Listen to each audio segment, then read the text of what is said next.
kita, hati kita, perasaan-perasaan kita sudah lebih dulu bahkan pernah dirasakan oleh Nabi Muhammad SAW. Kalau Anda pernah gelisah, Nabi dulu pernah gelisah. Kalau Anda bahagia, Nabi juga pernah bahagia. Kalau Anda merasakan kekhawatiran, Nabi dulu pernah khawatir. Dan miniatur kehidupan kita sudah dicontohkan dalam perjalanan kehidupan Nabi Muhammad SAW agar kita bisa belajar mengatasi problematika kehidupan. Allahu Akbar, kalau beliau tidak diutus oleh Allah, kita tidak tahu bagaimana cara menyelesaikan pemetaan kehidupan kita hingga dengan saat ini. Bahkan satu ketika pernah beliau kemudian dalam masa yang telah panjang berdakwah, qadarullah kemudian ada wahyu yang jeda datangnya tidak seperti biasanya. Biasanya datangnya cepat, berganti hari turun wahyu, ganti pekan turun wahyu. Ini beberapa masa wahyu belum turun. Ada hikmah di balik itu. Teman-teman sekalian, tiba-tiba beliau naik ke atas bukit, wahyu belum turun juga. Pulang ke rumah, belum turun juga. Sampai keadaan itu terlihat oleh kalangan kafir Quraisy dan mereka berkata, lihatlah Muhammad sudah gila, dituduh gila. Jadi kalau Anda cuma dituduh dengan hal-hal yang ringan, dituduh soleh, kan? Dituduh kemudian orang yang berubah, dituduh semakin beriman dan sebagainya, barangkali itu lebih baik. Nabi dituduh gila, Anda bayangkan. Tuh Muhammad sudah gila, Muhammad sudah ditinggalkan oleh Tuhannya, Muhammad sudah kehilangan pegangannya, Muhammad sudah tidak punya orientasi, orangnya sudah nggak jelas, bolak-balik tidak karuan, naik ke atas bukit seakan-akan orang yang frustasi dan seterusnya. Tapi tahukah Anda apa yang terjadi?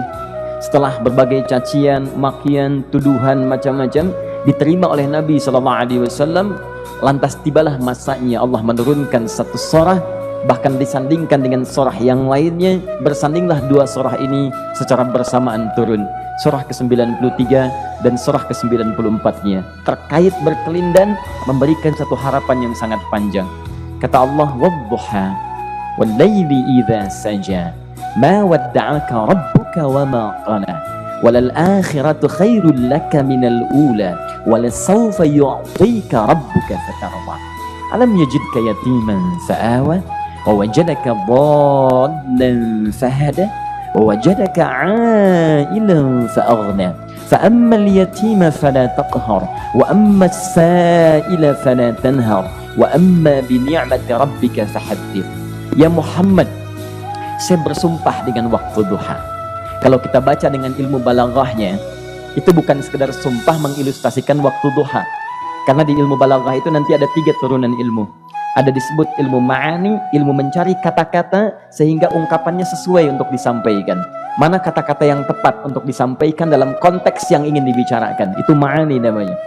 Kemudian setelahnya ada ilmu bayan, bagaimana mengemas kosakata yang bagus ini sehingga bisa disampaikan dengan jelas, orang tidak bingung menerimanya, paham maksudnya.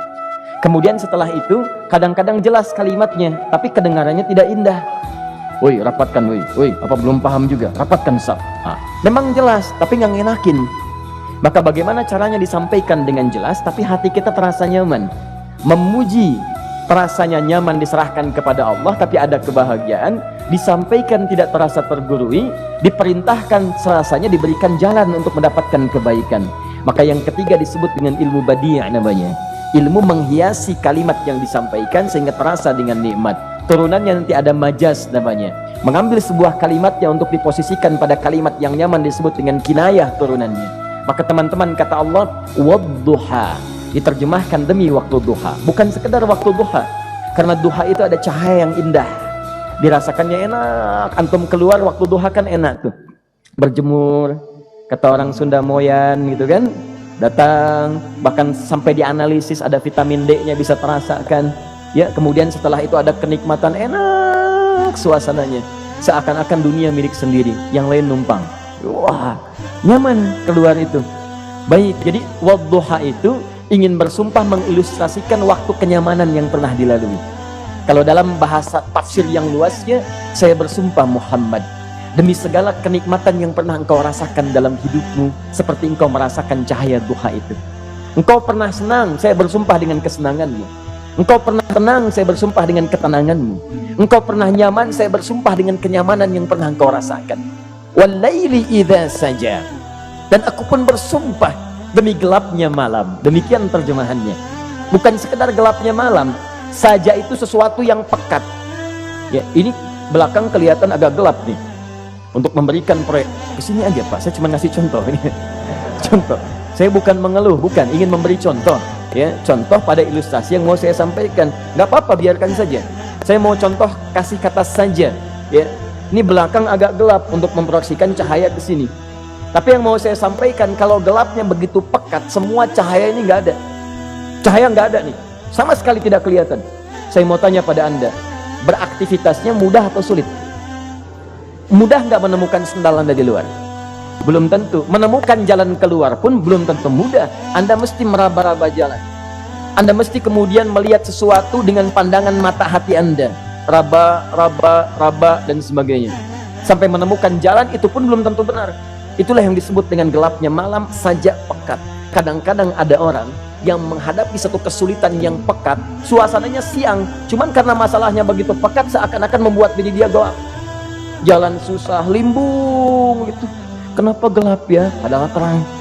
Karena masalah menggelimuti dirinya, seakan-akan dia diselimuti masalah yang gelap. Bimbang dia, makan gak enak, minum gak nyaman, dan seterusnya. Ya, biasanya makan ayam tenang, ini dikasih yang lebih enak juga rasanya pahit, gak enak zamannya. Maka kalau kita ilustrasikan dalam suasana tadi Muhammad, saya bersumpah, engkau pernah hidup nyaman ataupun engkau mengalami masalah yang sangat pekat dalam kehidupan. Engkau alami sesuatu yang dahsyat sampai engkau bingung, bimbang, pekat, mereka menuduhmu dengan macam-macam. Ma wadda'aka rabbuka wa ma qala. Saya pastikan kepadamu, dalam keadaan nyamanmu seperti dulu ataupun engkau bimbang seperti sekarang, Tuhanmu tidak akan pernah meninggalkanmu ataupun menuduhmu gila. Orang-orang yang dekat dengan Allah Subhanahu wa ta'ala, maka Allah akan menjaganya, baik dalam keadaan yang tenang dan nyaman ataupun dalam kesulitan yang luar biasa. Walal akhiratu khairul laka minal ula. Nanti saya akan tunjukkan kepadamu, jika kamu telah tabah dan sabar menerima cacian mereka, menerima tuduhan mereka, nggak apa-apa, ini kan muqaddimah. Masa kamu masih panjang. Kamu masih panjang dalam berdakwah, kehidupan kamu masih panjang membawa tugas dan misi. Kalau kamu belum bersabar pada yang sekarang, bagaimana dengan yang di masa depan? Tapi saya pastikan kepadamu, jangankan yang seperti ini, masalah pekat yang paling hebat pun kamu akan hadapi, yang membuat kamu sedemikian sulit lebih daripada ini, yakinkan pada jiwamu, aku tidak akan pernah meninggalkanmu. Ini prinsip dalam kehidupan kita. Jika Anda menggantungkan hidup kepada Allah, Anda bersandar dengan baik kepada Allah, maka ayat ini akan mengatakan, teman-teman sekalian, Allah tidak akan pernah meninggalkan Anda dalam setiap kehidupan Anda. Nanti, sekarang perjuangan, kata Allah, walal akhiratu khairul laka minal ula. Nanti saat kamu tiba di akhirat, saya akan tunjukkan kepadamu ada yang lebih hebat yang tidak pernah engkau rasakan sebelumnya saat di bumi. Tidak akan ada lagi kesulitan yang kamu hadapi, tidak akan ada lagi cacian yang kamu kemudian hadapi, tidak ada lagi kemudian tuduhan yang kemudian kamu rasakan. Aku akan berikan apapun yang kamu inginkan sampai kamu puas. Wala sawfa yu'tika rabbuka fatarda. Nanti kamu pengen apapun, aku berikan.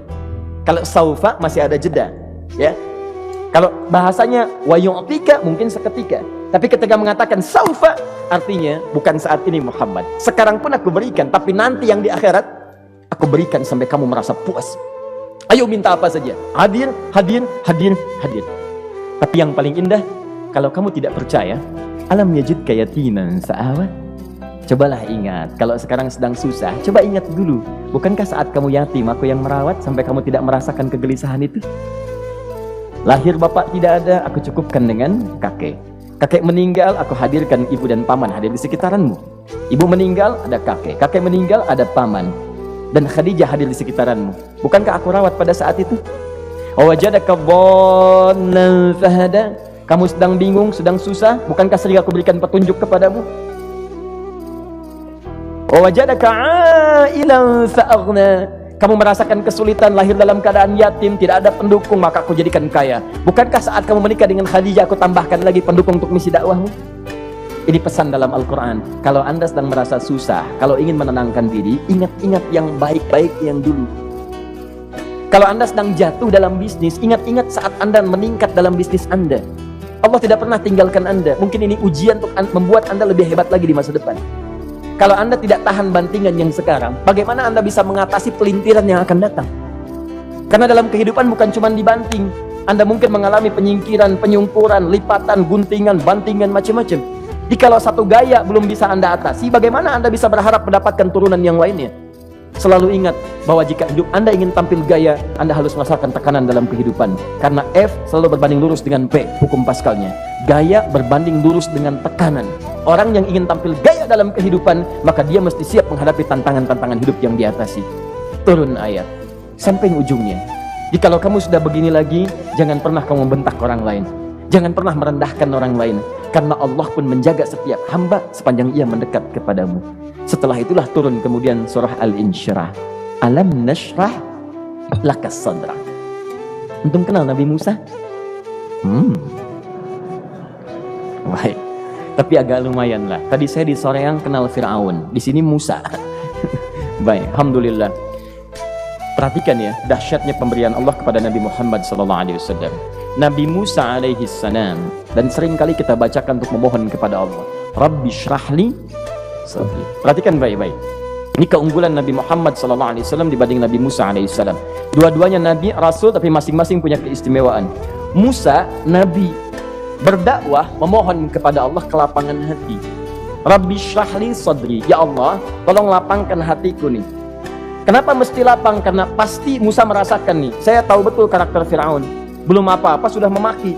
Kalau orang yang hatinya tidak lapang, tidak akan tahan dengan makian, keluarlah kemudian balasan yang tidak digambarkan sebelumnya. Fir'aun tuh kasar.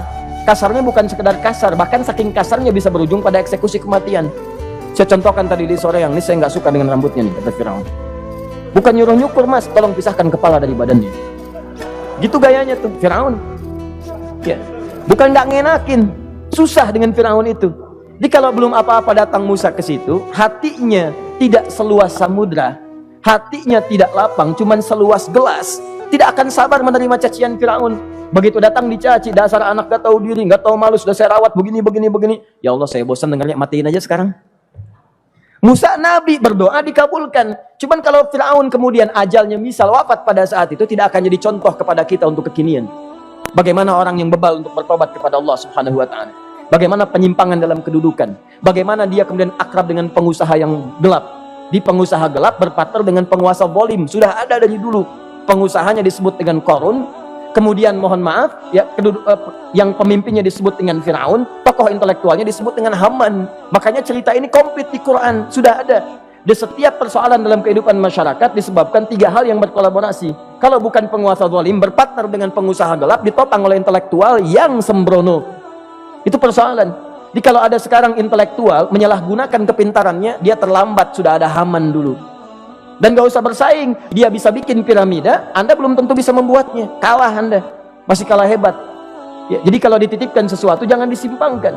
Yang ingin saya sampaikan, Musa mengatakan Rabbi syrahli sadri. Nabi berangkat berdoa dikabulkan oleh Allah. Nabi Muhammad belum minta, turun ayat Alam nashrah laka sadra. Yang ini minta Rabbi syrahli sadri. Nabi Muhammad alam nashrah laka sadrak. Muhammad, mulai dari peristiwa sehingga engkau akan lebih sabar lagi menerima tantangan-tantangan dakwah. Mulai sejak itu jangankan dimaki, dilempar batu di Taif. Dari Mekah pergi ke Taif dengan Zaid kemudian. Sampai di Taif mendapatkan sesuatu yang tidak dibayangkan sebelumnya. Kalau cuma dihentikan saat mengajar, wajar. Ini dilempari batu. Anda bayangkan? Bisa kebayang nggak? Lempari batu tuh. Dilempar. Zaid jadi tameng, berdarah-darah, kemudian mundur, beristirahat di bawah tepian pohon. Begitu beristirahat, datang malaikat penjaga dua gunung. Turun malaikat dengan kesal mengatakan, Ya Rasulullah, mud yadaika ilas sama. Ya Rasulullah, angkat tanganmu ke langit, minta kepada Allah, aku angkat dua bukit di Taif, aku himpit keduanya mereka. Aku himpit penduduk Taif dengan dua bukit itu. Apa jawab Nabi? Karena sudah mendapatkan kelapangan, ketenangan, belajar dari peristiwa-peristiwa tadi, indah jawabannya. Lah, katanya, tolong jangan lakukan. Innahum qaumun la ya'lamun. Mereka belum paham saja. Mereka belum mengerti. Tolong jangan lakukan. Aku bermohon kepada Allah.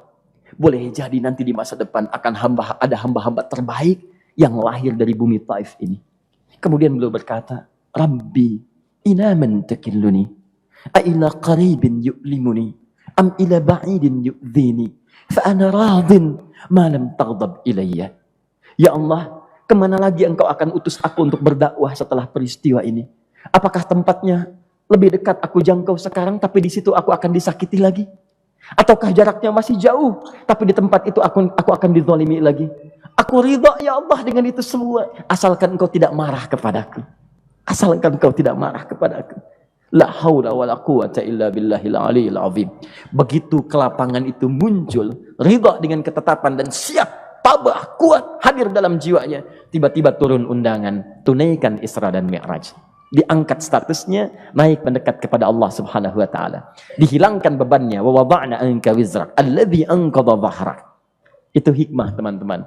Barangkali kalau antum saat ini datang ke masjid ini untuk kajian, sedang bawa beban, ada kesulitan, penuh dengan macam-macam, barangkali dibacakan surat Ad-Duha tadi untuk memberikan harapan kepada Anda. Ini bukan PHP, karena ini bukan masalah urusan manusia.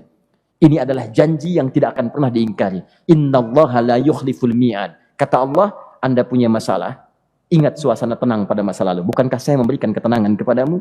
Mendekat kepada saya, Anda bersabar, yakinkan bahwa ujian yang saya berikan saat ini sesungguhnya untuk membuat kamu lebih hebat di masa depan. Karena orang hebat tidak akan pernah sepi dari ujian untuk membuat dia lebih kuat menghadapi tantangan dalam kehidupan.